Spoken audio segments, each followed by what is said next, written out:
Ang ulam na i-share ko po sa inyo brings back a lot of happy childhood memories dahil paborito ko po ito at madalas naming ulam ito.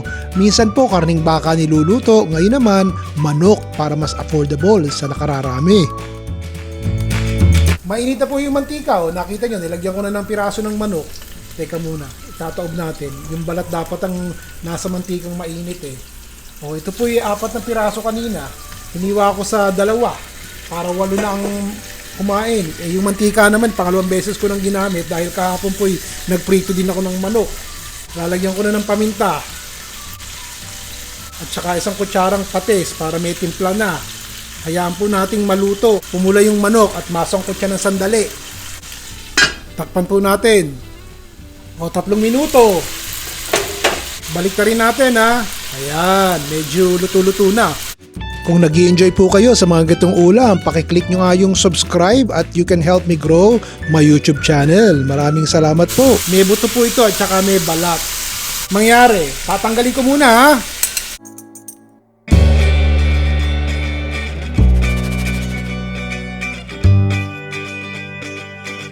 Diretso na po tayo, hindi ko na po tinanggal yung mantika galing sa manok at nagisa na po tayo ng ating sibuyas at dinamihan natin ng bawang.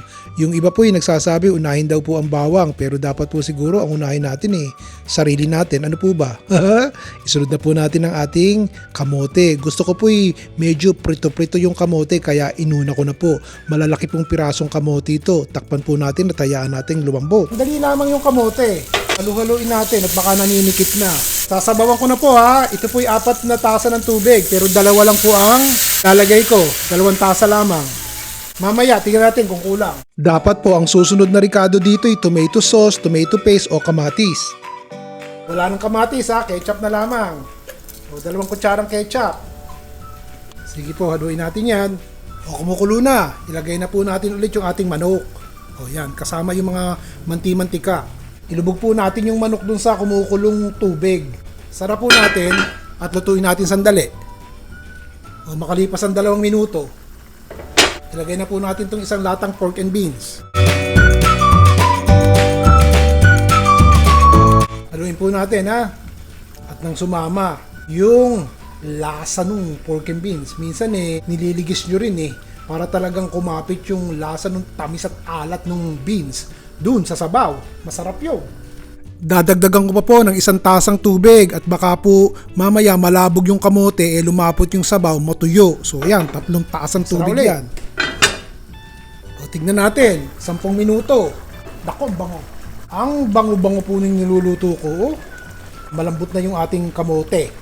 Yung matigas na gulay muna. O, ito po yung 1/4 na repolyo. Saba. Lagay natin. 3 saba.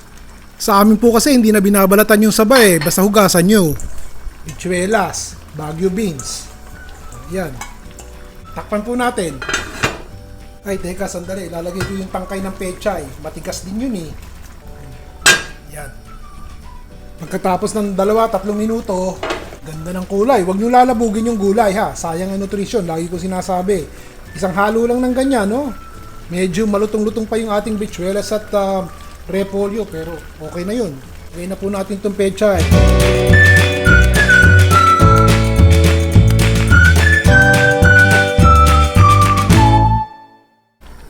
Yun. 1 minuto lang yun ha.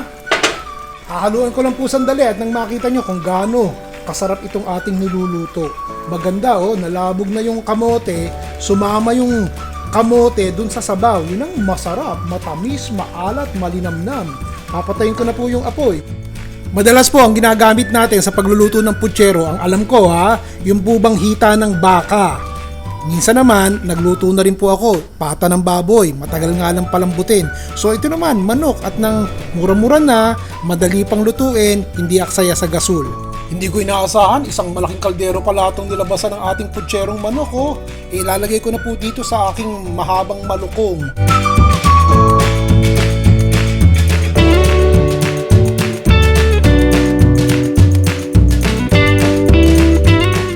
Ayos? O si Ron Bilaro po.